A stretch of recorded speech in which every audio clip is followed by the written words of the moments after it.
c'est-à-dire, notre point directement lié à cette situation générée par le régime. Vous savez que ce régime, il a imposé la terreur. Il a imposé la terreur avec laquelle il a réussi à imposer le silence. Dans la place, chez la classe politique, le silence, il est justifié. Les gens, les jeunes, les mariés, les pères de famille ont peur de perdre leurs intérêts, donc de perdre leur emploi, de perdre, parce que ça va dégringoler la vie des familles et tout ça. C'est lui qui est mis en prison maintenant et ben, sa famille, s'il est locataire, c'est le seul salaire, il va se retrouver dehors. Donc ce sont les jeunes qui ont des objectifs, ils ne veulent pas se mettre à dos le pouvoir parce qu'ils ont des objectifs à réaliser, mais il viendra le moment, c'est-à-dire que cette peur-là a permis au pouvoir d'exister encore, de se pérenniser. Mais il viendra un moment où ce peuple algérien va subir la même chose, mais qui va venir de l'autre côté. La fermeture de l'immigration, on voit ici au Canada qui est fermé l'immigration pour les jeunes, donc l'espoir d'aller au Canada, il se réduit de plus en plus. L'espoir d'aller en France, il se réduit de plus en plus. Donc le rêve de ces jeunes de quitter leur pays, de trouver une solution à l'extérieur, se réduit de plus en plus. Et cet isolement diplomatique va nous conduire vers une crise économique qui va encore mettre ces familles en danger, les familles qui ont peur de perdre leurs intérêts en rentrant en prison avec ce pouvoir, mais ils vont le perdre aussi, c'est la crise économique donc, va s'abattre sur l'Algérie avec cet isolement diplomatique. Donc, ceux qui le redoutent avec ce pouvoir, ils vont le subir avec comme conséquence de la pérennisation de ce pouvoir-là. Ça, c'est le tableau que j'ai bien de dresser. Donc, à un moment donné, le peuple sera obligé de se positionner contre ce pouvoir, de sortir dans la rue ou bien de prendre une forme de manifestation. Nous, ici, quelles sont les raisons qui nous empêchent d'engager le débat sur la façon de continuer à fragiliser ce régime. Pas l'État, hein, il faut vraiment être sérieux là. On n'est pas en train de parler de l'État ni de l'Algérie, on parle de régime. La chute du régime ne va pas provoquer l'échec de l'État ou l'échec de la nation. Donc, pourquoi nous, en tant que dans l'opposition, pourquoi on n'arrive pas encore à engager le débat sur les prochaines élections, par exemple, législatives et locales? Pourquoi c'est un tabou? Est-ce qu'on a peur d'être traité de traître si on parle d'élections? Pourquoi on n'engage pas le débat sur une autre façon d'élaborer notre stratégie pour justement accélérer le remplacement de ce système? Je vous pose la question, Elias. Tout d'abord, tu sais, Kamel, quand on parle d'élite ou l'élite, tu sais que la Révolution française... Je n'ai pas cité le nom de l'élite, hein, je n'ai pas parlé de l'élite. Non, je sais comment, c'est-à-dire, oui, tout à fait, parce que il y a une relation un peu ambiguë entre le peuple et l'élite. On a l'impression que le peuple attend toujours des réponses, toutes conçues, toutes fabriquées de l'élite pour déclencher. Et des fois que l'élite, elle s'appuie sur le peuple pour faire avancer ses idées. Il faut savoir que chez nous, en tout cas en Algérie, il y a une absence totale d'élite, parce que pour moi, je refuse l'élite pour nous, les Algériens, ceux qui sont titrés de façon académique, qui ont des diplômes, qui sont sortis par des universités. Non. Il faut savoir que la Révolution française, elle a été par des élites qui avaient de l'argent, qui étaient aisées. Les Danton, les Robespierre et les Demoulins, ils sont issus de familles aisées. Ils ont quand même combattu la monarchie, ils sont mis du côté du peuple pour faire avancer. Chez nous, il n'y a pas d'élite réellement. L'élite, elle ne s'est pas positionnée. L'élite, elle est du côté du pouvoir algérien parce qu'elle est biberonnée par les intérêts, tout simplement. À Tamakan, il faut dire les choses, parce que l'élite chez nous, elle cherche un poste, elle cherche des deniers, elle cherche un appartement, elle cherche une voiture, et c'est pour ça que le régime, le pouvoir, le régime en tant que tel, a toujours joué sur cette fibre. Il n'y aura pas une explosion sociale, quand même. Moi, je l'ai dit en 2020.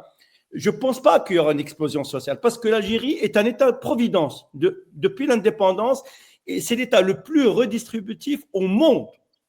Même l'allocation, quelqu'un qui ne travaille pas, il goulasse une allocation de chômage. Tellement juste, c'est pour acheter la paix sociale. 46 milliards de dollars, l'équivalent de 5 000 milliards de dinars, pour acheter la paix sociale. Donc, peu importe. Et si vous dites comment vous allez financer pour acheter la paix sociale, circuler, rien à voir. On ne sait pas comment ils vont financer. Ça veut dire une planche à billets qui vont la déclencher. Comment vous la déclenchez? Parce que vous avez un déficit budgétaire. Donc, c'est ça la question. Voilà. Donc, c'est ça la question de. Maintenant, il ne faut pas avoir peur. Maintenant, si j'ai bien compris ta question, il y aura les élections législatives. Si j'ai bien compris aussi, et tu peux m'arrêter, Kamel, d'après, j'ai pu discuter avec 2 personnes principales du RCD, ils sont partants. Ils sont partants pour les élections législatives. Atmen Mazouz, il m'a dit à moi directement qu'ils sont. On va leur laisser la possibilité de le déclarer oui, eux-mêmes. bien sûr. En tout cas, ils sont partis pour les. Est-ce que maintenant la question qui se pose, est-ce qu'on va jouer aussi la chaise vide et laisser le régime renforcer et amplifier ses forces, ou maintenant il faut dire les choses, commencer par les élections législatives, faire un peu d'entrisme, essayer un petit peu de réduire l'intensité de cette répression, au moins parce que si vous n'avez pas un représentant du peuple, un parlementaire au sein du Parlement, et vous avez tous les parlementaires qui sont du côté du régime, donc ça ne peut pas marcher. Est-ce que nous allons passer toute notre vie à gesticuler et parler à haute voix, répression, ah bah la répression, tu m'as nu, ça. Comment? Là, c'est Youssef, il était en train de parler. Vas-y. Ah oui, il a des problèmes avec son chat. Ah, d'accord. Donc, la question, c'est une question qui est très difficile à Kamel. Des élections législatives, des gens ont été boycottés la dernière fois et nous avons vu le résultat. Maintenant, ceux qui veulent aller aux élections législatives, pour moi en tout cas, il faut respecter leur choix. La démocratie, c'est une divergence. Peut-être s'il trouve qu'il y a quelque chose à faire au sein du Parlement. Moi, personnellement, j'y crois pas. Si c'était à moi, j'y crois pas. Parce que tant qu'il y a la police politique, tant qu'il n'y a pas de démocratie, tant que les parlementaires sont soumis au diktat de l'exécutif et le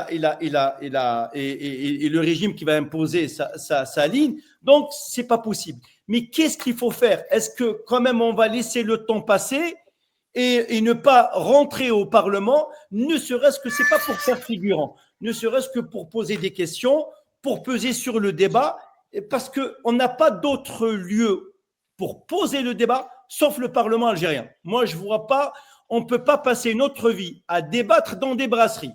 On ne peut pas passer notre vie à débattre dans des cafés. On ne peut pas passer notre vie à débattre dans des salles de 40 mètres carrés. Il faut un lieu qui est visible, visible pour le peuple algérien, c'est le Parlement. Maintenant, ceux qui veulent y aller, et pourquoi pas, parce que ceux qui veulent y aller, moi j'y crois qu'ils sont sincères, parce qu'ils ont été toujours du côté du peuple. Ils ont sacrifié plein de choses, ils sont restés fidèles à leurs convictions, mais maintenant, il faut être… 30 secondes, vas-y. On termine en 30 secondes. Maintenant, Kamel, est-ce qu'il faut être pragmatique? Est-ce qu'on est obligé de s'adapter par rapport et répliquer par rapport à le régime? Le régime, il a tout, Kamel. Il a les moyens. Mais tu n'as pas répondu à la question. On va voir avec notre Mohamed. Je prends. Mohamed. Vas-y, Non, moi je m'étends. Je suis étonné d'entendre de dire les gens, on n'a pas le choix. On est obligé d'aller à une élection. D'ailleurs, qu'est-ce que cette élection… Non, je ne sais pas toi. Qu'est-ce qu'elle propose, cette élection? Est-ce que l'élection, s'agit de le geste de déposer un bulletin dans l'urne? Tu peux déposer, mais ton bulletin peut changer de couleur, il peut changer de ça. Mais est-ce que l'élection, c'est un processus? Si le processus n'existe pas, déjà, il n'existe pas. À l'instant, rien n'existe. On disait tout à l'heure, les gens, ils ont peur. Et tu peux même pas t'asseoir dans un café, discuter avec ton copain. On est dans une situation, et on va dire, Pour faire quoi? Pour tenir les bougies? Pour faire quoi? Même pas le ciel, tu n'arriveras pas pour dire. Même pour la campagne, tu ne peux pas t'exprimer et se démarquer. Qu'est-ce qui se passe? On a vu les autres élections. Avant, oui, il y avait pendant la campagne, il laisse la marge de pouvoir critiquer la politique appliquée. Maintenant, c'est interdit. Soit tu t'inscris ou tu ne passes pas. Il y a déjà un tri avant même l'élection. Je m'étonne, c'est-à-dire, non, les gens qui peuvent partir, ils veulent partir, ils partent. Mais d'abord, ils vont tenir l'accompagner, tous les partis voilà, du régime, la clientèle au Parlement, sans avoir rien du tout. En même temps, ils vont cautionner, ils vont aller accompagner le régime à la dislocation de ce pays. Parce qu'on va vers la dislocation. Si, c'est vrai, l'implosion, mais on va vers la dislocation. C'est pas la question aussi, parce que ces jours-ci, on pose le problème du Mais il faut match. faire quelque chose. Mais il faut faire Il quelque faut chose. faire quelque chose. Non, ça veut dire, la chose, il faut faire la chose difficile. Non, aller à l'élection, c'est le plus facile. La chose difficile, c'est autre chose. C'est mobiliser dès maintenant pour des dévourages, avoir l'espace public, avoir des débats dans les médias, etc. Ça, c'est difficile. Ça, c'est difficile. Facile d'aller, d'accompagner le régime, d'aller aux élections. Ah oui, tout le monde t'applaudit. Non, tout le monde t'applaudit. Non, tellement, je jure que tellement tout le monde t'applaudit ou il t'accompagne, oui, bravo. Et après, on a vu ça, on a assisté depuis 2000, d'avant, on a assisté à ça, que ça, même de l'intérieur, que ça. Ça n'a rien changé, il ne changera rien. Si on continue, et d'ailleurs, c'est à sa limite, ce système arrive. Si il va conduire le pays vers la catastrophe. Aujourd'hui, on a le problème du MAC qui se pose, ils veulent le renvoyer. Ça veut dire, au Kabyle, c'est votre problème, etc. Et certains nerveux qui s'agitent, ils appellent les Kabyles à se démarquer, alors que c'est les Kabyles qui ont créé le MAC. C'est ça la situation. Si on ne change pas ce système et aller vers une autre construction, c'est-à-dire refondation de l'État actuel, c'est la réalité qui l'impose. C'est nous-mêmes, comme on le ressent, c'est le développement aussi du point de vue historique.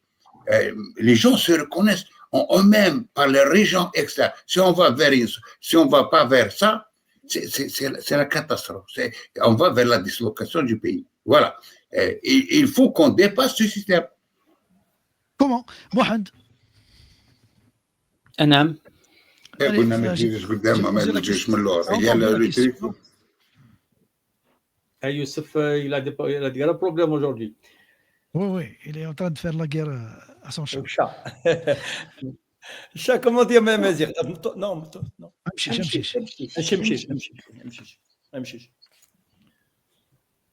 Non, je pense que toute discussion, elle doit d'abord partir de la problématique qui paraît la plus pertinente.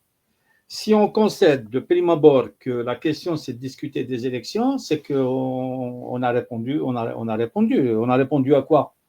On a répondu à une question qui est essentielle, parce qu'il faut bien comprendre une chose. Nous, on a la possibilité de parler. Et cette possibilité de parler nous fait porter une responsabilité. On porte une responsabilité.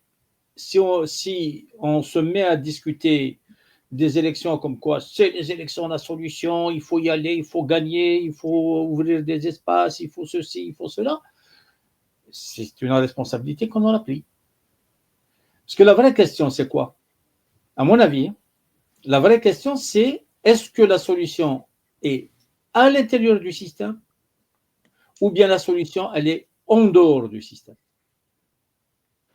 On est tous d'accord que nous vivons une crise historique par laquelle l'Algérie est en train de passer.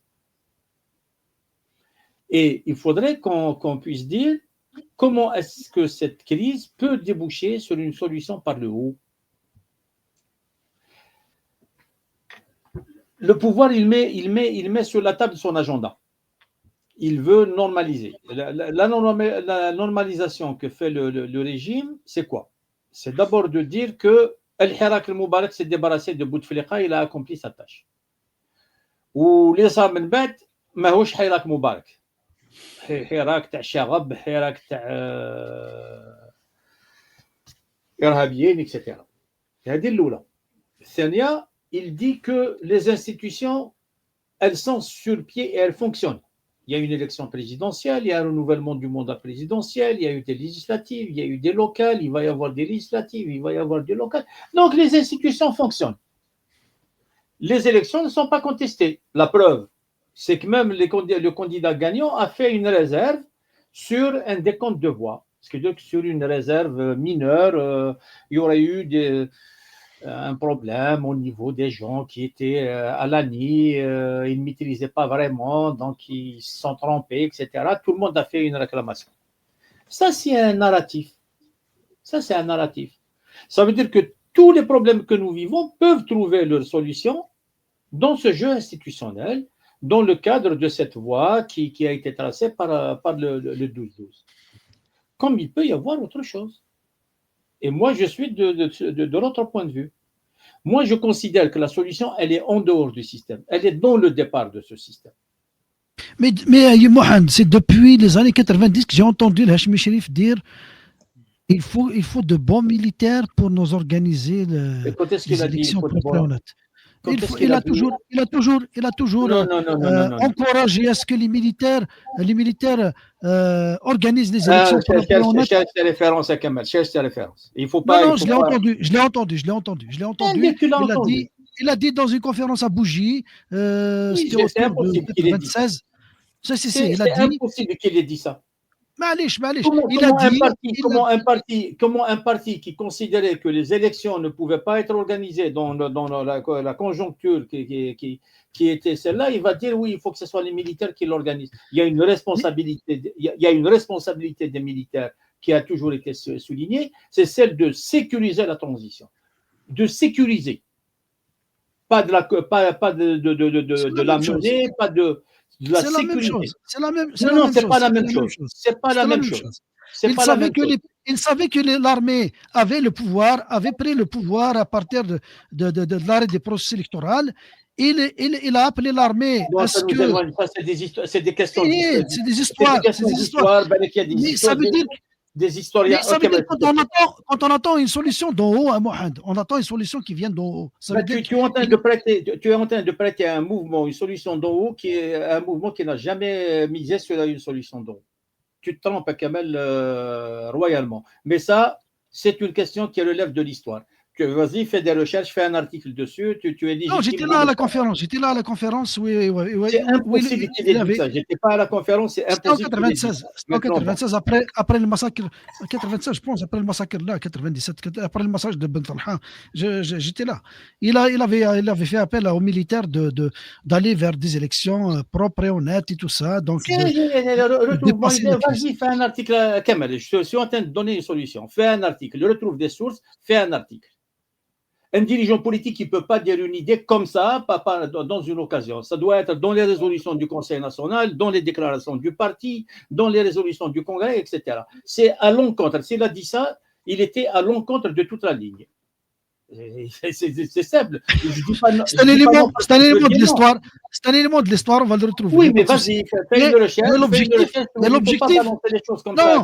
L'objectif de la solution d'en haut à Mohamed, c'est ça. C'est qu'il y ait un changement qui vient de l'intérieur qui va provoquer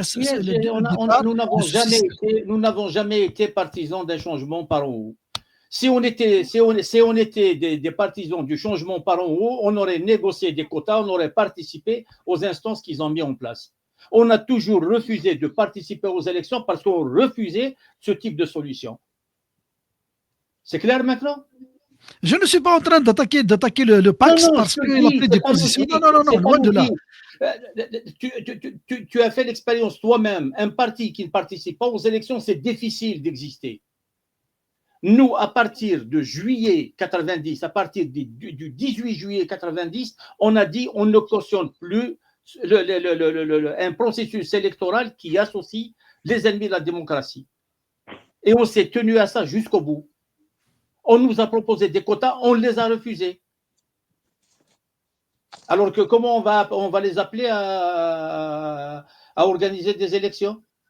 Cette solution d'attentisme, nous sommes dans l'attentisme depuis des années 90. Ce n'est pas une solution d'attentisme. Moi, j'ai une parole. Est-ce que je vais consacrer cette parole à dire aux gens, allez-y aux élections, ou je vais consacrer cette parole à dire aux gens, le hirak est légitime, le hirak est la solution, le changement de système est la voie. Parce qu'aujourd'hui, ce qu'il faut, c'est légitimer un discours. Même si je dois aller à ces élections-là, j'irai en disant que c'est le hirak qui est légitime. J'irai pour reporter la voie du changement radical. Ça, il faut le comprendre. Il ne faut pas qu'on discute de ça comme si c'était alors on y va, on n'y va pas, on va devenir député, on ne va pas devenir député. Dites-moi, qu'est-ce qu'on fait? La question que je pose n'est pas de participer ou pas. Je vous ai posé la question, est-ce qu'on peut ouvrir le débat sur la stratégie, à mettre en place? Le débat doit être permanent. Oui, Kamel, juste pardon, Kamel, pourquoi tu ne peux pas poser cette question? Est-ce que pour y aller, quels sont les avantages et inconvénients et vice-versa? Ce n'est pas la seule option. Ce n'est pas la seule option pour se focaliser là-dessus. Je me prive de cette question, mais je ne comprends pas. Je ne me prive pas. Je vous pose la question globale. Oui. Est-ce qu'on peut ouvrir le débat sur les maintenant, parce que le débat n'a jamais été ouvert. Non, mais on a toujours été dans la fuite en avant. Il faut l'ouvrir sérieusement. Ce qui veut dire que ne pas se faire d'illusions sur ces élections-là. Qu'elles sont ces élections-là? Quelles sont leurs règles? Quelles sont leurs méthodes? Quelles sont leurs finalités? De l'autre côté, quel est l'état d'esprit de la population? La dernière élection qu'on a eue, il faut tenir compte de ça, la dernière élection qu'on a eue, c'est celle de septembre 2024. En septembre 2024, le peuple algérien a battu le record absolu de l'abstention. Il a battu le record absolu de l'abstention. Donc, comment on règle cette situation? Comment on la traite? Est-ce que si je décide d'aller aux élections, je vais aller dire aux Algériens, ah non, vous êtes en train de trahir, la solution c'est d'aller aux élections. Il faut venir aux élections. Ou bien est-ce que je vais leur dire, moi je vais aux élections et vous continuez à boycotter? Parce que vous avez raison de boycotter et moi je dois aller aux élections. Mohamed, pourquoi moi, je sais ça. Je sais pour ça. Louisa Hanoun qui est partante pour l'élection. Sa réponse était quoi? Elle dit qu'elle a demandé à Tebboune d'apaisement, de libérer les détenus, d'ouvrir les médias, d'ouvrir les champs politiques, etc. Elle lui a dit parce que aucune élection, selon les chiffres officiels, qu'est-ce qu'elle a dit? Il lui aurait dit, ça n'a pas dépassé le taux de 23%. Il lui a dit, il y a un fossé, il y a pas de confiance. Et quand même, elle continue d'aller à l'élection, parce qu'on est dans cette situation. Parce qu'aujourd'hui, on doit poser quelle est la solution pour le pays. C'est pas est-ce que aller à l'élection ou non. La question, on la pose fausse. C'est-à-dire, comment faire pour sauver le pays? Ça, la question. Parce que si tu dis que le peuple ne va pas participer, parce que, est-ce qu'il y a eu des mesures d'apaisement ou d'ouverture? On est à même pas 6 mois de l'élection. Est-ce qu'elle a posé le problème? Mais elle continue quand même d'aller. Ça pose un problème. Ça pose des questions. Voilà. Asdin, ta réponse à cette question-là. Est-ce que si on ne participe pas, c'est parce que comme Elias a posé le problème, pourquoi ne pas poser la question, est-ce qu'on participe ou pas? Parce que ce n'est pas la seule option qui existe. Maintenant, est-ce qu'on peut ouvrir le débat sur l'élaboration d'une stratégie commune pour comment faire face à ce système? Parce que, pourquoi je la pose cette question? Ceux qui vont y aller aux élections, il y a d'autres qui vont les traiter de traîtres. Ceux qui ne vont pas participer aux élections, ils vont être catégorisés aussi. Donc, mais nous sommes condamnés à ce qu'il y ait une solution qui gagne pas le consensus, mais une bonne majorité des gens qui ont participé au Hirak, qui ont préconisé la solution radicale de changement de système. Kemal, le régime. أروح أزن نروح لك شي قلنا تموت. D'abord, il faut dire que l'un des principes de la démocratie, c'est les élections. Donc, dans une démocratie, comment le peuple exerce le pouvoir, c'est à travers le choix qu'il fait à travers des élections libres et transparentes. Après, moi, je suis un petit peu d'accord avec Youssef. Je pense que le débat, il faut le poser, oui. Mais les élections, je pense que elles sont complètement dépassées dans le contexte actuel de la crise que vit notre pays. Comment voulez-vous participer à des élections dans un moment où on empêche les gens, on empêche les politiques, on empêche les intellectuels, on empêche les journalistes de poser les vrais débats qui concernent maintenant, c'est interdit de débattre de l'histoire, c'est interdit de débattre des positions diplomatiques, de la politique diplomatique, de la présidence de la République, etc. Moi, je sais que depuis le Hirak, cette stratégie de verrouillage du champ politique, le pouvoir a un objectif derrière. C'est bien d'obliger la classe politique et d'obliger les militants qui étaient au Hirak en limitant ou en réduisant, en ayant les espaces d'expression, c'est de les obliger d'intégrer les élections. Donc aujourd'hui, un parti politique, pour qu'il puisse exister, il a besoin de passer, bon, il a besoin, mais en tout cas, le pouvoir est en train de les contraindre tous tels qu'elles sont, de passer par cette espèce de négociation dans les coulisses sur cette espèce de quota. Donc les partis politiques, ils sont condamnés à disparaître en quelque sorte, entre guillemets, en tant que donc s'ils ne participent pas aux élections. D'ailleurs, donc donc vous parlez du changement de l'intérieur. Qu'est-ce qu'on recherche là? Est-ce qu'on recherche un vrai changement ou un faux changement? Parce que le faux, tout est faux dans notre pays.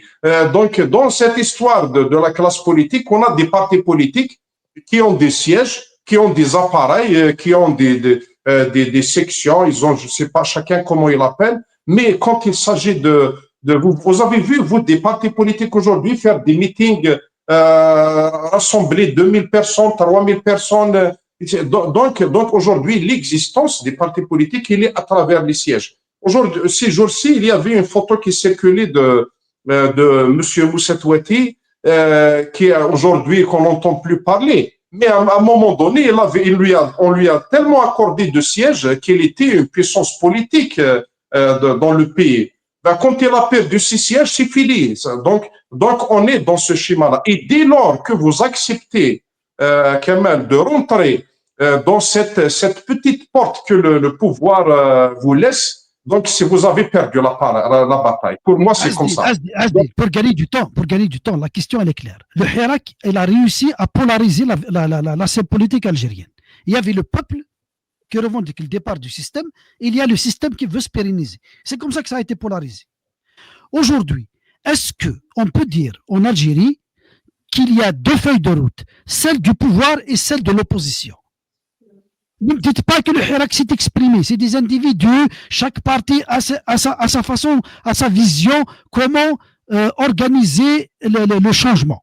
Mais aujourd'hui, est-ce qu'on peut dire en Algérie, parce que c'est la question qu'on me pose ici, des étrangers, des politologues, des journalistes que je rencontre ici, avec qui je communique, ils me disent le pouvoir a sa feuille de route.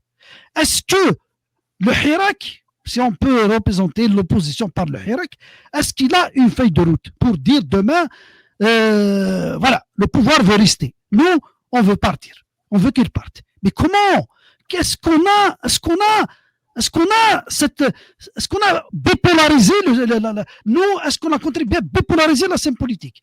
Ou ça ne nous arrange pas? C'est-à-dire que Karim Tabou va parler à sa façon, Boumala va parler à sa façon, Mohsen Blahbas va parler à sa façon, Flen en France va parler à sa façon. Ça, ce sont des positions, oui. Mais est-ce qu'ils sont organisés pour dire le pouvoir a sa vision, ceux qui veulent le changement ont leur vision? Est-ce qu'on est dans cet état d'esprit? Non, on est dans un état d'esprit où il y a une seule feuille de route. Il y a plus d'espace pour l'opposition dans notre pays. Aujourd'hui, il n'y a pas où les gens, où les responsables politiques, les partis politiques peuvent d'abord se rencontrer entre eux, rencontrer la population, essayer de discuter ensemble pour se mettre d'accord sur ne serait-ce qu'une feuille de route, comme vous le dites, un point, 2, 3, 4, 5, 10 points, des revendications, etc. On n'arrive pas à avoir des espaces parce que le pouvoir Les espaces existent, Asdin. Les il y a espaces plus de vie virtuels existent. politique. Les espaces virtuels existent. Il n'y a plus de vie politique où peut exister l'opposition. Aujourd'hui, c'est beaucoup plus de la résistance. Les gens, ils sont en train de résister dans l'intérieur du pays, donc avec les moyens qu'ils ont pour essayer de s'exprimer sur Magharibia, chez vous, sur Facebook, etc. Sinon, la feuille de route qui est en train d'être exécutée par le pouvoir, c'est celle justement qui contient un agenda lié à un calendrier électoral. Ben, c'est dès lors que vous êtes pris dans cet agenda, vous donnez de la crédibilité à ce pouvoir, vous donnez de la légitimité et vous vous rendez complice. Moi, je suis conscient qu'au stade où nous sommes, on avait parlé dans la première partie de ce débat de tout ce qui nous entoure. Aujourd'hui, les élections, plus que jamais, ne constituent plus une solution pour la crise que vit notre pays. Au point où on est arrivé. Aujourd'hui, la crise, elle est multidimensionnelle, elle est inédite, elle est partout. Donc, on voit une classe politique complètement réduite à des appareils qui sont vides, une propagande qui ressemble à la propagande des années 60, 70, une économie qui est une économie plus que fragile, qui dépend encore du baril du prix de l'énergie. On a vu l'énergie qui a du mal à être capable de prendre en charge les dépenses de notre pays, notamment le plan dont parlait Elias, ce plan social qui est en train de mobiliser des milliards de dollars pour y acheter la paix sociale, pour le logement, pour la location chômage, etc. Donc aujourd'hui, on est face à une crise où les élections ne peuvent pas être la solution. Après, donc qu'est-ce qu'il faut espérer? D'abord, il faut espérer que la peur un jour puisse disparaître. Moi, je pense que l'ennemi numéro un des peuples qui sont sous des régimes comme ça, autoritaires ou totalitaires ou une dictature, etc., l'ennemi numéro un, c'est la peur. Parce que tant qu'on n'arrive pas à casser cette peur, chose qu'avait faite le peuple en 2019, c'est en cassant ce mur de la peur. D'ailleurs, le pouvoir l'avait bien compris. Qu'est-ce qu'il a fait? Il a amendé les lois, etc., où il a durci la punition, la sanction, etc., et la répression pour s'immuniser contre justement ce mur de la peur qui peut tomber. Après, qu'est-ce qu'il faut espérer de l'intérieur? Il faut qu'il y ait une prise de conscience que l'avenir du pays est en jeu chez ceux qui gouvernent pour engager des vrais changements. Au-delà des élections, engager un vrai processus démocratique qui va d'abord commencer par reprendre notre liberté à nous exprimer, reprendre la liberté de s'associer aux partis politiques, aux associations, qu'on reprenne les débats, les questions essentielles. Asdin, le pouvoir a fermé. Le pouvoir a fermé les médias, a fermé la scène politique, et il ne l'ouvrira pas. Il organise les élections pour continuer à assurer, soi-disant, dans son discours, le fonctionnement des institutions de l'État, mais dans le fond, c'est la survie du régime qui est en train de continuer à assurer. Donc, mais la question qui se pose, les gens qui participent aux élections, peut-être par erreur, ils vont participer à conforter le pouvoir dans sa feuille de route. Mais qu'est-ce qu'on peut faire, nous, ou bien les autres qui ne veulent pas participer, pour dire il y a le pouvoir et les participationnistes, il y a ceux qui ne veulent pas participer. Surtout si on donne un taux de participation de 10%. Donc ça veut dire que c'est les autres qui ont gagné. Mais ils ont gagné quoi? Il n'y a aucune feuille de route. Il n'y a aucune proposition concrétisée, rien. Il n'y a aucun discours commun. Comment réaliser ça? Comment réaliser ça? C'est ça la question. Comment arriver à cristalliser ce rejet-là autour d'une feuille de route bien claire?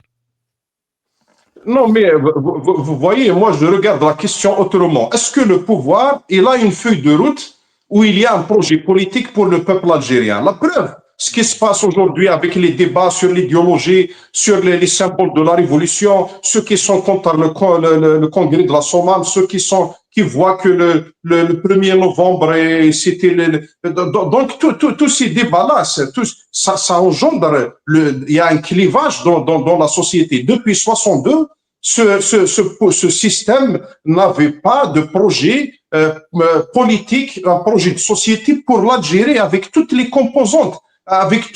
C'est quoi un projet qui va englober? C'est que tous les Algériens vont se sentir bien en harmonie, un projet dans le cadre d'une démocratie, d'un état de droit, mais qui permet à tous les Algériens de vivre en harmonie dans la bonne ambiance. C'est ça l'Algérie qu'on veut avoir. Aujourd'hui, mais si le pouvoir qui n'a pas de projet, si le pouvoir qui n'a pas de feuille de route, et à part ces institutions qu'il est en train d'instrumentaliser, c'est des institutions de façade.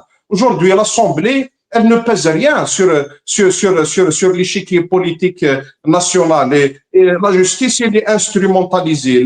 La présidence de la République, c'est devenu une devanture, c'est devenu juste une vitrine. Donc, c'est ça la réalité aujourd'hui. Donc, aujourd'hui, comment attendre de l'opposition de proposer un projet, or que le pouvoir, il fait tout pour qu'il n'y ait aucune alternative. Il est en train de ne donner aucun choix aux Algériens. Il s'autoproclame comme la seule alternative. Souvenons-nous, quand il y avait des initiatives, il y avait le panel, il y avait des listes des personnes qui avaient circulé. Le chef d'état-major de l'époque, il a tout refusé, il a dit non. On reste dans le cadre de la Constitution, élection présidentielle, etc.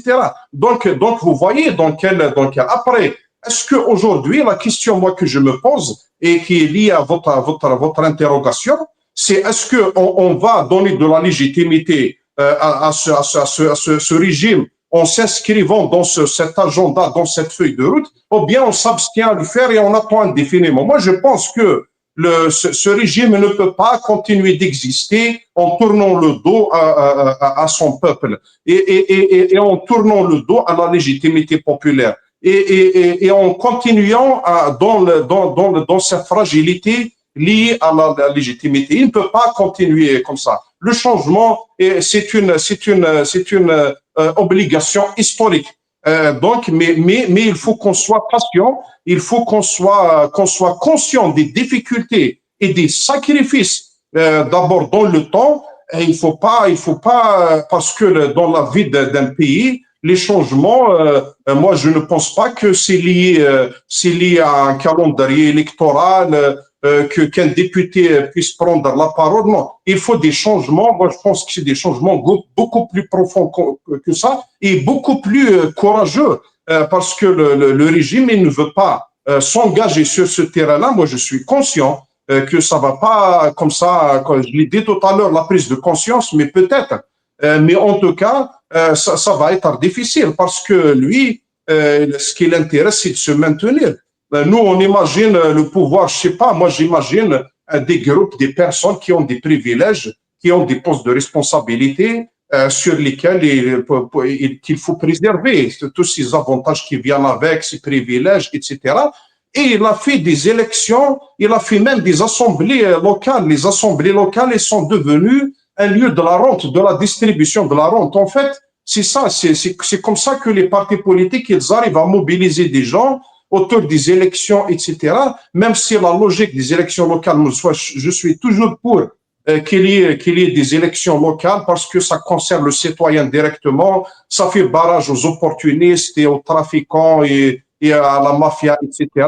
Mais pour les élections législatives et les élections présidentielles, quand on prend comme référence et comme point de départ le Hirak en 2021, le Hirak était contre les élections. Donc les élections locales, le Hirak était contre. Qu'est-ce qui a changé? Pire Donc, encore, donc avec les, Asdin, pour construire le débat, donc les élections locales, il faut reprendre le pouvoir local. Il faut participer. non, les élections locales, parce que ça s'inscrit dans une autre dimension. Si ça concerne le citoyen, le village, les familles, c'est les petits développements dans les localités rurales, etc. Donc, ça concerne le quotidien du citoyen. Et puis, généralement, les élections, elles tournent autour des personnes qui sont issues de ces localités, de ces villages. Les personnes, elles se connaissent entre elles, etc. Mais après, l'incidence directe, elle se répercute sur la vie du citoyen. Donc, je fais la part des choses. Mais quand pour les assemblées nationales, elles sont complètement instrumentalisées. Elles ont perdu le rôle. Vous voyez qu'on a la séparation des pouvoirs dans notre pays. Donc, on est dans un régime autoritaire où il n'y a ni la séparation des pouvoirs, il n'y a ni la liberté d'expression individuelle et collective, il y a la répression des opposants, la fermeture du champ politique et médiatique. Donc, tout porte à croire aujourd'hui que l'environnement n'est pas favorable pour l'organisation d'une quelconque élection qui puisse avoir de l'incidence sur l'avenir du pays ou qui peut apporter un changement. Merci Asdin, merci. Mohamed, est-ce que tu as quelque chose à rajouter? Non, parce qu'il faudrait vraiment poser le débat. Alors, les élections, c'est le pouvoir qui est en train de les poser. Et ces élections-là, leur finalité, c'est de donner une apparence de normalité à la situation dans le pays. À partir du moment où il y a des élections, il y a des candidatures soi-disant pluralistes, etc. Donc, tout est mieux et bien dans le meilleur des mondes. Ça pose un problème par rapport à la société. Ça, c'est la logique du pouvoir. Hein. Par rapport à la société, comment on peut appréhender ces élections-là qui arrivent? Alors, il y a différents cas de figure qui se posent. Le premier cas de figure, est-ce que la participation va être obligatoire ou est-ce que la participation va être, entre guillemets, libre? Qu'est-ce que ça veut dire? Est-ce que les nouvelles lois qui sont programmées, sous lesquelles Louisa Hanoun, puisque c'est la seule voix qui a parlé des échéances et des possibilités, d'après elle, ces nouvelles lois, elles vont être adoptées avant les élections. Ces nouvelles lois, qu'est-ce qu'elles introduisent? Elles introduisent l'interdiction de la non-participation.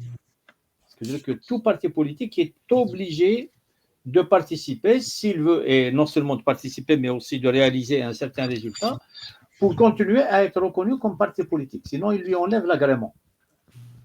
Ça, c'est la première question. Est-ce que c'est des élections? Parce que si on peut ne pas participer et toujours avoir le statut de parti, c'est un cas. Mais si on ne participe pas, on perd ce caractère de parti reconnu de par la loi, c'est un autre cas de figure. Le deuxième élément sur lequel je m'interroge, c'est quel type de participation. Est-ce que c'est une participation partisane? Donc, à partir de ce moment-là, chacun se débrouille. Hein. Le RCD, il prend sa décision, le FFS, il prend sa décision, l'UDS, c'est ça, ASD.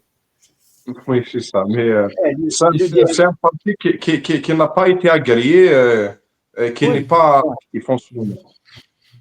Mais c'est une idée, ça existe. L'UDS prend sa décision, etc.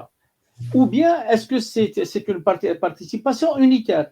Et si c'est une participation unitaire, ça veut dire qu'il doit y avoir une convergence entre les différentes forces pour formaliser une démarche qui soit un contrepoids à la volonté du pouvoir.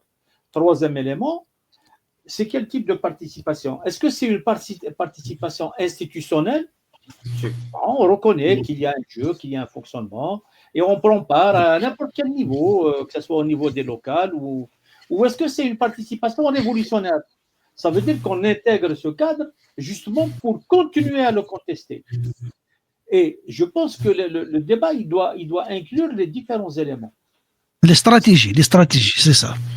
Non, c'est des éléments pour comprendre la situation, pour échanger pour échanger entre nous, pour essayer de voir les arguments des uns et des autres, et à la fin, pour arriver à un choix qui soit un choix, comme je l'ai dit, réfléchi, mais qui nous paraisse un choix pertinent pour dépasser la crise. Parce que la finalité, c'est celle-là.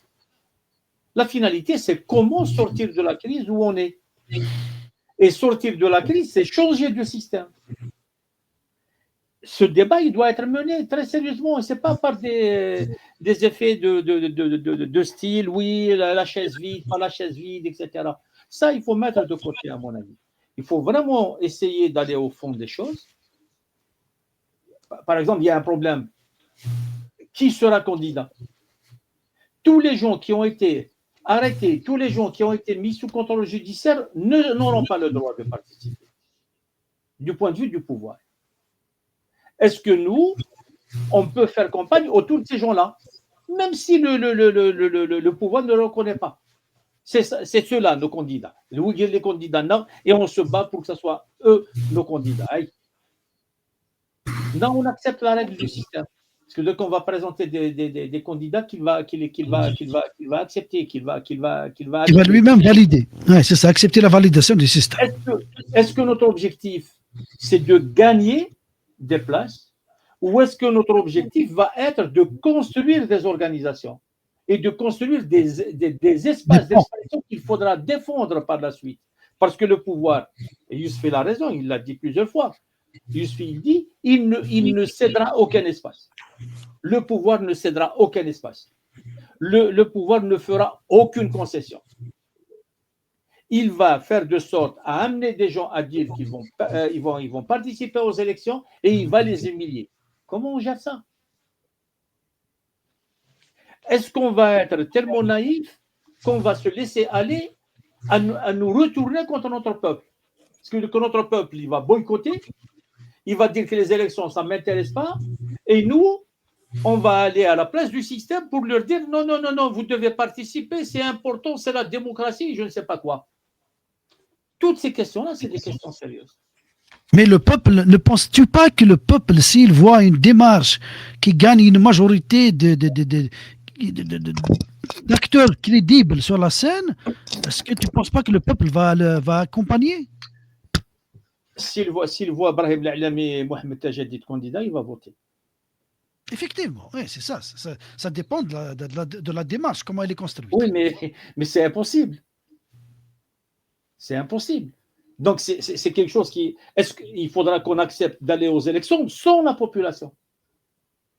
Ah, là, tu es perdant d'avance. Tout en disant, non, on peut y aller. On peut y aller pour faire campagne, pour dénoncer, pour avoir une parole.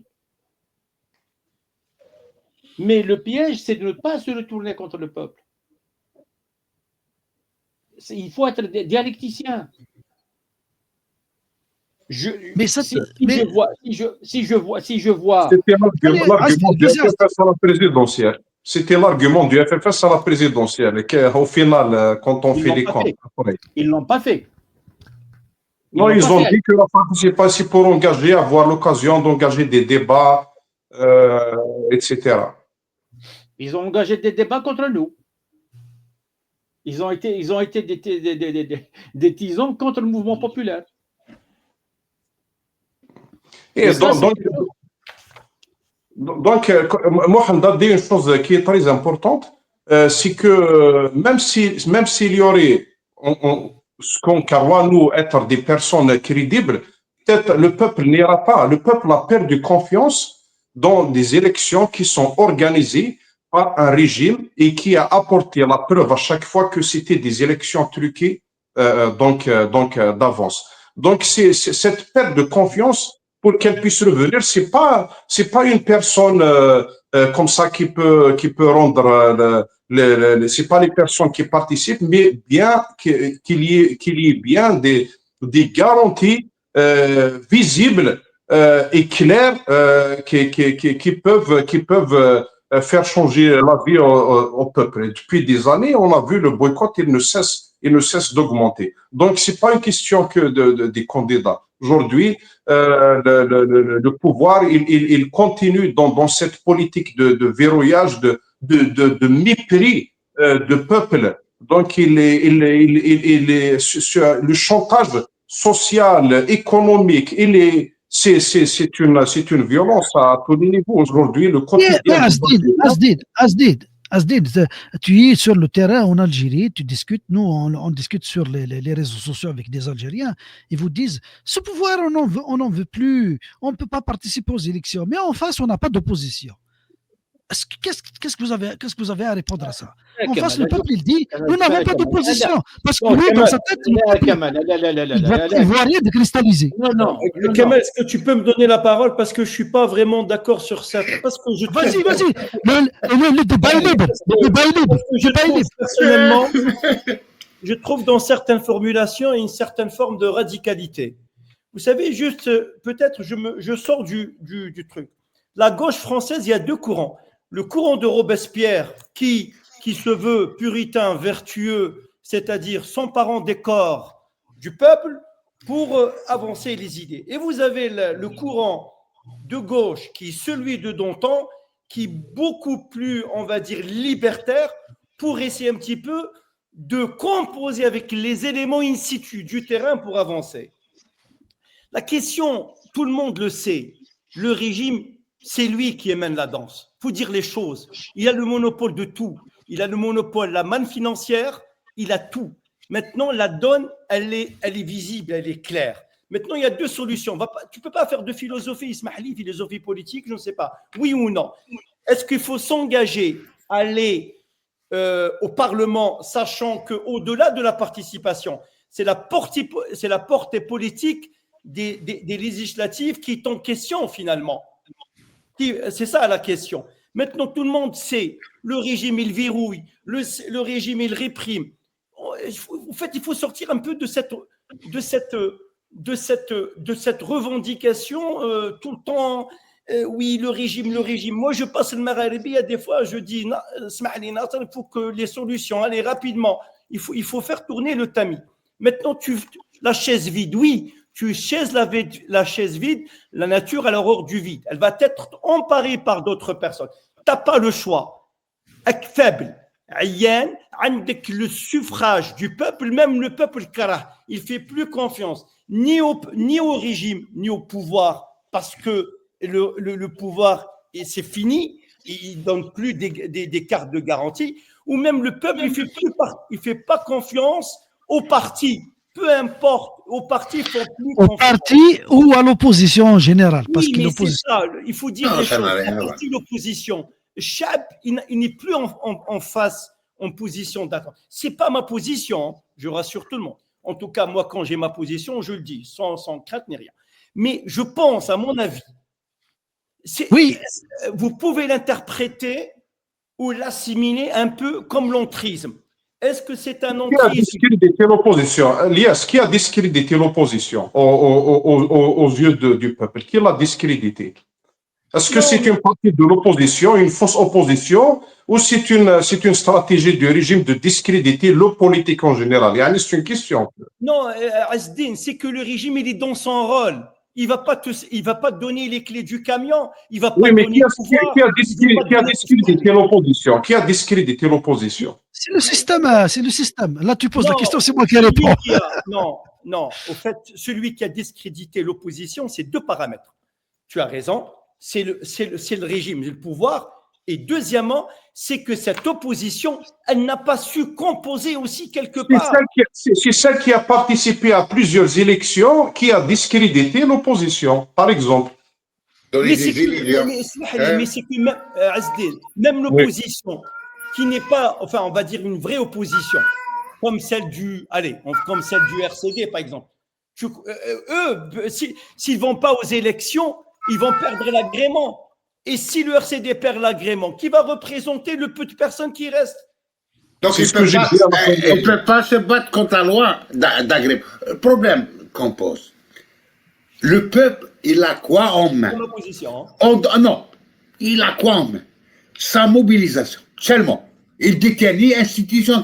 Qui a les institutions? Qui a la répression? Qui a la violence? Qui désigne? Qui organise? Qui? C'est le système qui organise. Tu rentres dans un système institutionnel que tu n'as aucun regard sur le système institutionnel. Tu n'as rien. D'ailleurs, la sélection, le tri commence, c'est les services qui trient les listes. Ils ne passent pas. Ben, c'est passé dans l'élection législative dernière. Et ils les trient, les listes. Ça pour te permettre d'avoir la parole. Il n'y a pas d'autre solution. Non, attends, non, il y a d'autres solutions, plus difficiles. Non, non, ما تديش لا حقيبة. اسمع، شوف ما تدي لا حقيبة، كما قالها même si comme il l'a dit الله يرحمه واحد الهاشمي il a dit la chaise vide. Ouais. Quand elle est pleine de quoi? De pète. C'est ça, parce que tu portes pas, tu peux pas le porter. Parce que tu peux pas porter la voix, parce que l'une des conditions qu'on a acceptées, même l'élection présidentielle, d'ailleurs même 12-12, personne ne critique le système, personne ne pose le problème des détenus, personne, même l'élection présidentielle que Aouchichi le dit maintenant, les détenus. C'est interdit dans sa campagne de parler des détenus. C'est interdit de parler de l'ouverture.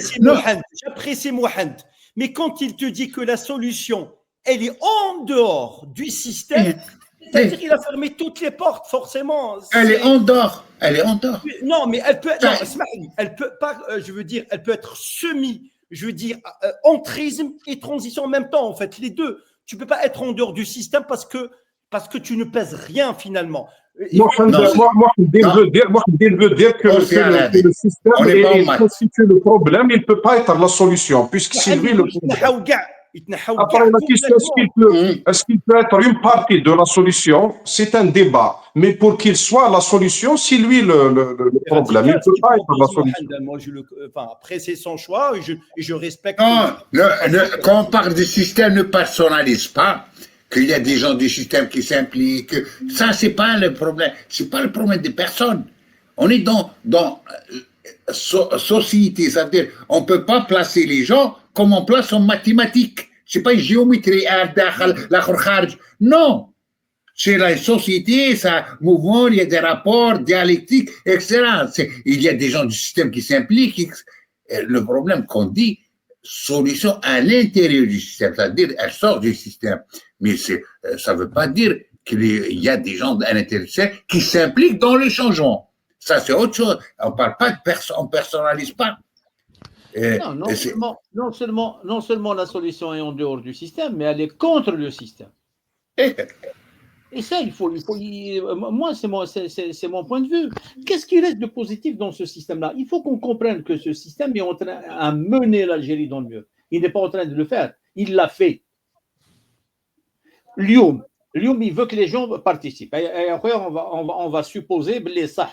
Ils veulent qu'il y ait une participation des députés crédibles, des membres d'APOI crédibles, des maires sérieux, etc. Qu'est-ce qui les empêche de libérer le champ politique? Qu'est-ce qui les empêche de libérer les détenus? Ils veulent pas. Ils veulent rester au pouvoir. Ils veulent pas. Donc ça veut dire qu'ils ne cherchent pas de vraies solutions. Non, ils ne veulent pas. Que tout ce qui les préoccupe, c'est de rester en place et Exact. Ils attendent à ce que le peuple les accepte et arrête de chialer. C'est tout. Donc, il ne faut pas qu'on se fasse d'illusions. Il faut qu'on reste sur une ligne. La solution, elle est en dehors et contre le système.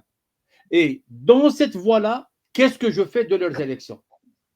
Leurs élections, qu'est-ce que j'en fais? En prenant les différents paramètres en cause. Si je sais qu'il va y avoir un soulèvement, une deuxième vague Lyoum, je vais leur dire, vos élections, vous pouvez vous les bouffer.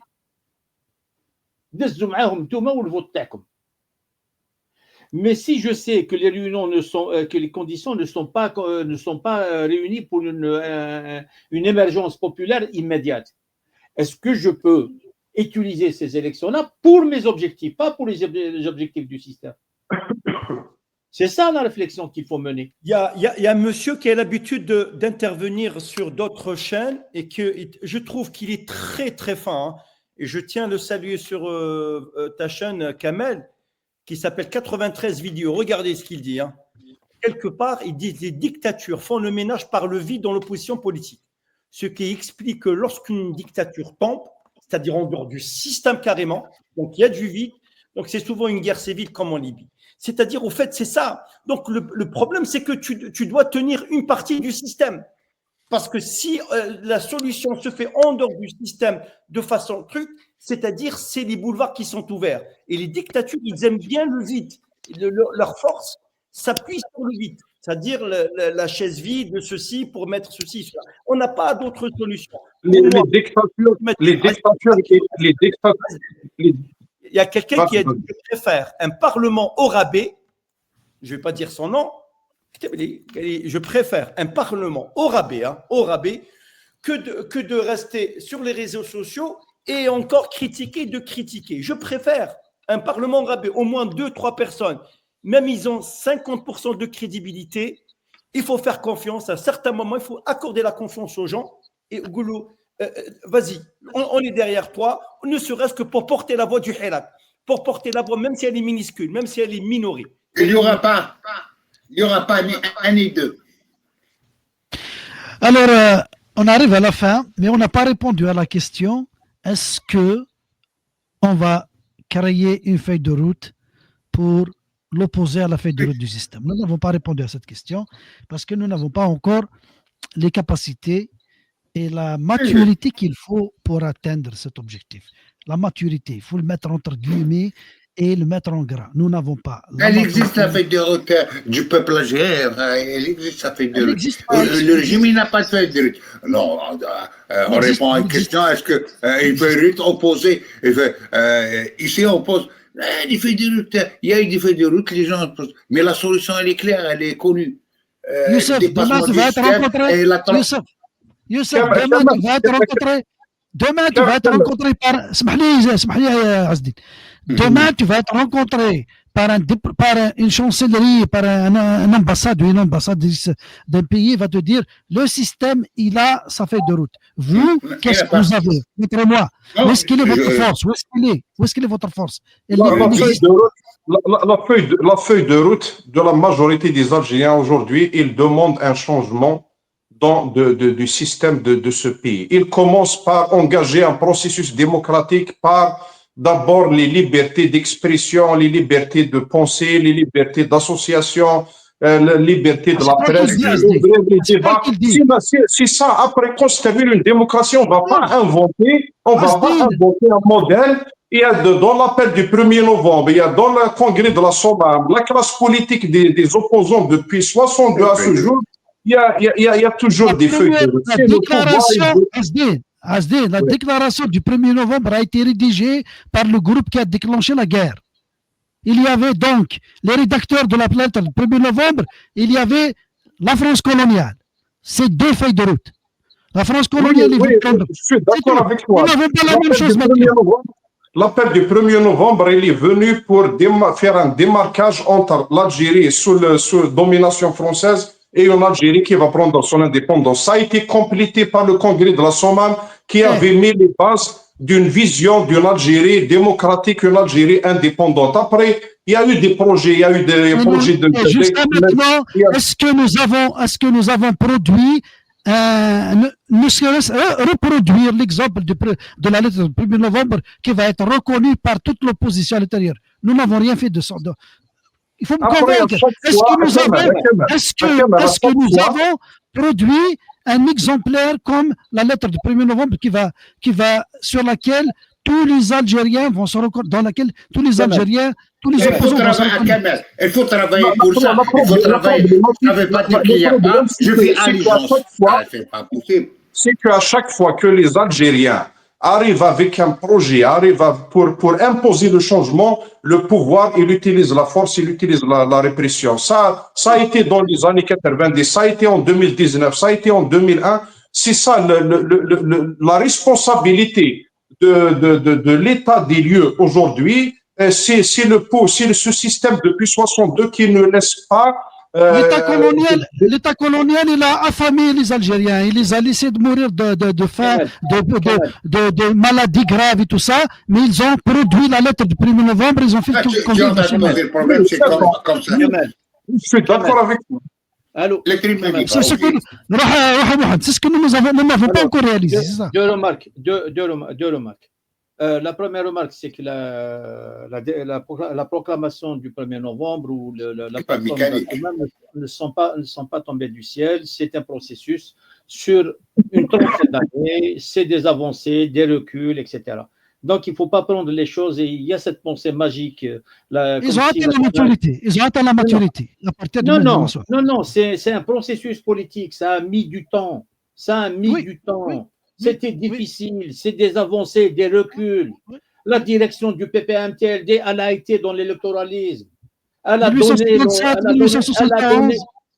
a donné l'organisation secrète.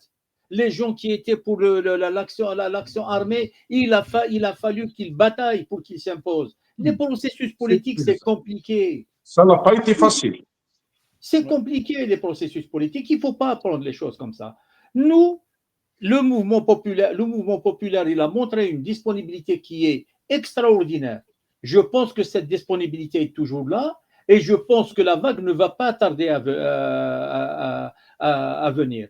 C'est la légitimité de cette vague qu'il faut continuer à apporter. Les quelques voix qui s'expriment.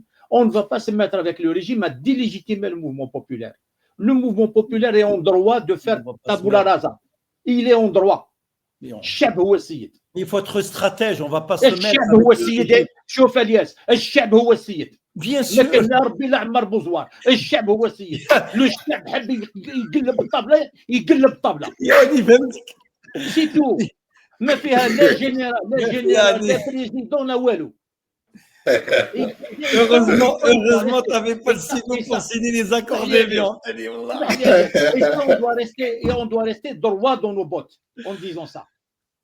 La souveraineté appartient au peuple. Et personne ne doit nous faire douter de ça. C'est difficile. Les choses ne sont pas encore cristallisées. OK. Mais الشعب هو السيد. والقرار يرجع للشعب. والكلمة الأخرى ترجع للشعب. Donc nous sommes dans le processus de construction pour aboutir à cette sagesse, à ce niveau de maturité qui va faire de nous... C'est un processus politique. C'est un processus social, c'est compliqué. Et la conscience, tu sais... Le deuxième élément. Il n'émane pas du peuple, il émane de Je continue sur le deuxième élément, Azdin Tcheli. Tout à l'heure, j'avais posé la question qui avait discrédité l'opposition. Il y a une stratégie de la part du pouvoir. Pendant tout le Hirak, le pouvoir faisait circuler des interrogations. Est-ce que vous avez des représentants? Est-ce que vous avez une feuille de route? Or que c'est lui qui n'avait pas c'est lui qui avait un problème de légitimité, un problème de représentativité. C'est lui qui avait un problème de feuille de route, à part la répression et un plan une feuille de route pour se maintenir. Il n'a pas de projet politique pour l'Algérie. Donc, même pour la classe politique, à un moment donné, ils ont tout fait pour que les assemblées soient représentées par les indépendants. Donc, ils ont même payé les jeunes. Mais pourquoi tout ça? C'est pour discréditer le politique, pour que les Algériens se disent que voilà, le politique, ça ne sert à rien. Or que non, il faut que la vie politique revienne dans notre pays. C'est très, très important. C'est quand cette vie politique va revenir avec ses médias, avec ses espaces d'exercice de la politique. Kemal, tu connais quelque chose parce que tu étais dans un parti politique. Donc, c'est à partir de là que l'opposition puisse avoir d'abord les espaces nécessaires pour mettre sur place des alternatives de présenter, etc. Ça ne sera jamais le cas, Zdé, ça ne sera jamais le cas. Le pouvoir ne te donnera jamais les espaces, il faut les arracher. Il faut continuer à résister. Moi, je vais pas me rendre complice d'un régime qui est en train de mener le pays vers la faillite. Voilà. Vis-à-vis de l'histoire, je préfère rester je préfère rester donc moi-même vis-à-vis de l'histoire. Ouais. Asdin, en 2020, rapidement, Kamel, en 2020, la question s'est posée. Ici, dans la diaspora algérienne en France, la question s'est posée. La structuration du Hirak, il faut que le Hirak soit organisé. Est-ce que le Hirak est pas un mouvement, est-ce que le Hirak est une mouvance politique? Donc, on peut la structurer, il faut que ça structure. On ne peut pas rester. Tu ne peux pas combattre un régime qui est puissant, qui est à tout, avec une force horizontale. Il faut la rendre verticale. Non, attention, il ne faut pas la rendre verticale parce que le régime attend l'occasion, l'opportunité de changer le combat en position verticale parce que c'est déjà arrivé en Kabylie et en Kabylie la roche ils les ont dégommés ou ils les ont instrumentalisés. Je suis désolé. Encore une fois, je te pose la question. Le Hirak c'est toujours le même contexte. C'est-à-dire, pourquoi? Parce que Abban Ramdan, il a dit en 57 ou en 56 dans un contexte bien particulier. À chaque fois, nous devons en fait revenir vers le passé pour pouvoir, on s'appuie le passé comme un tremplin pour avancer. J'ai dit non, il y a deux choses différentes. Ce qui s'est passé, la Haroche et tout, la plateforme, la Haroche, c'était dans un contexte particulier, mais il faut prendre les erreurs, ce qui s'est passé, pour essayer de structurer. Non, il faut laisser. Mais on ne va pas passer notre temps, on n'est pas des marcheurs professionnels. On ne va pas sortir tous les vendredis ou tous les dimanches en train de crier ou de batailler. On ne va pas faire comme les Égyptiens, ce n'est pas la même culture. Et regardez le résultat. Et la même chose. Moi, je te pose la question, Lies. Le Hirak avait tenu combien? Il avait tenu 1 année et demie, 2 ans, plus ou moins. Peut-être s'il a été structuré dès le début, il n'aurait pas tenu quelques semaines ou quelques mois. Je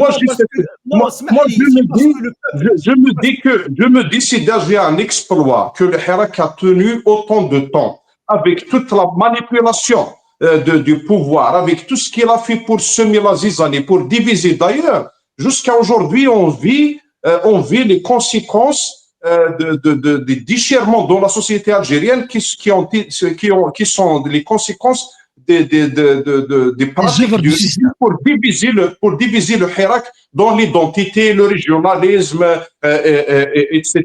Le Hirak, c'était un porte-parole du peuple. Il avait porté la parole du peuple, il avait porté des revendications. Le pouvoir ne voulait rien savoir. C'est donc le Hirak avait engagé un rapport de force avec le pouvoir.